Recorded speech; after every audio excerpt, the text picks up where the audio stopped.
La responsabilité sociétale des entreprises, la RSE. Un grand mot, n'est-ce pas? Mais concrètement, de quoi parle-t-on? Est-ce que c'est juste une contrainte, une case à cocher pour être en règle, ou est-ce que ça va beaucoup plus loin, au cœur même de la stratégie d'une entreprise? C'est la question qu'on va creuser ensemble. Et la question de fond, elle est là. Est-ce qu'une entreprise peut vraiment être responsable? C'est de ce débat, de cette interrogation, qu'est né tout un concept qui est en train de bousculer le monde des affaires, la fameuse RSE. Alors, pour bien saisir ce qu'est la RSE, il faut revenir à la base, à l'idée fondatrice qui sous-tend tout le reste, le développement durable.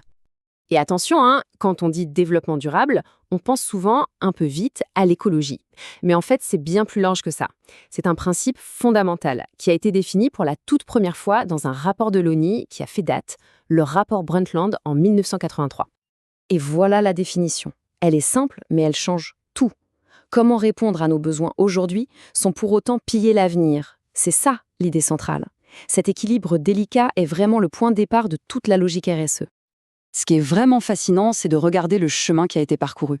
Comment on est passé d'une simple phrase dans un rapport à un véritable mouvement planétaire qui change les règles du jeu pour les entreprises. Si on regarde cette chronologie, on voit très bien la montée en puissance. Tout commence en 72, à Stockholm, où pour la première fois on met les questions écologiques sur la table au niveau international. Puis, en 83, on a la définition officielle du développement durable. Et là, accélération, en 92, au sommet de la Terre à Rio, où des dizaines de pays s'engagent moralement sur des principes clairs. Et enfin, on arrive au concret, avec en 2010 la norme ISO 26000, qui donne un vrai mode d'emploi aux organisations. Et ce premier principe de la déclaration de Rio, il est capital. Il remet les choses à leur place. L'écologie, ce n'est pas le but final. Le véritable enjeu du développement durable, c'est l'humain. C'est le droit à une vie saine, productive, mais en harmonie avec la nature. Tout est là. Donc, à partir de ces grands principes internationaux, on a commencé à développer des outils très concrets. Des normes, comme l'ISO 14001 pour l'environnement, ou la 26000 pour la responsabilité sociétale.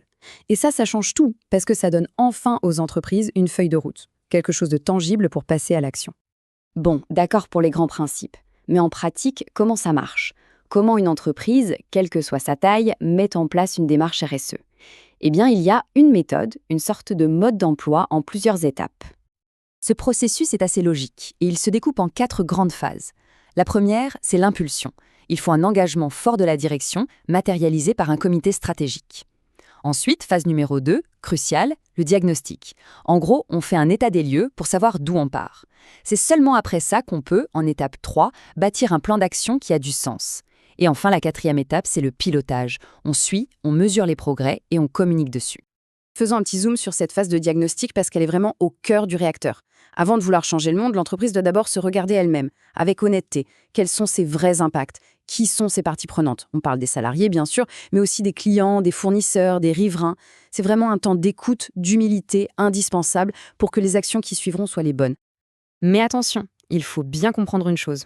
Aujourd'hui, la RSE, ce n'est plus juste un projet qu'on mène en parallèle du vrai business. Non, c'est en train de s'intégrer complètement au cœur de la stratégie. Et pour certaines entreprises, c'est même devenu une question de survie. Pour comprendre ce basculement, il y a un concept qui est absolument essentiel, la double matérialité. D'un côté, on a la matérialité financière. Comment le changement climatique va impacter la performance de mon entreprise? Et de l'autre côté, il y a la matérialité d'impact. Comment est-ce que mon entreprise, par son activité, impacte le climat et la société? On regarde le risque dans les deux sens, de l'extérieur vers l'intérieur et de l'intérieur vers l'extérieur.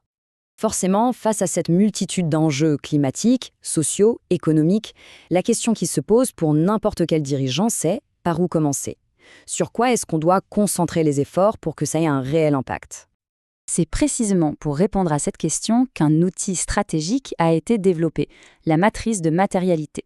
Le principe est assez simple mais redoutablement efficace. On liste tous les enjeux possibles et on va les classer sur 2 axes.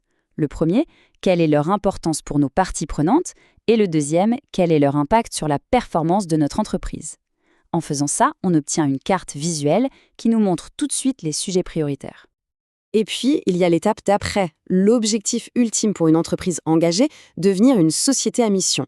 Là, on va carrément inscrire sa raison d'être, son but social ou environnemental noir sur blanc dans ses statuts juridiques. C'est un engagement public, vérifiable et qui engage l'entreprise sur le long terme. Ce qui nous amène à la question de départ, mais avec un nouvel éclairage.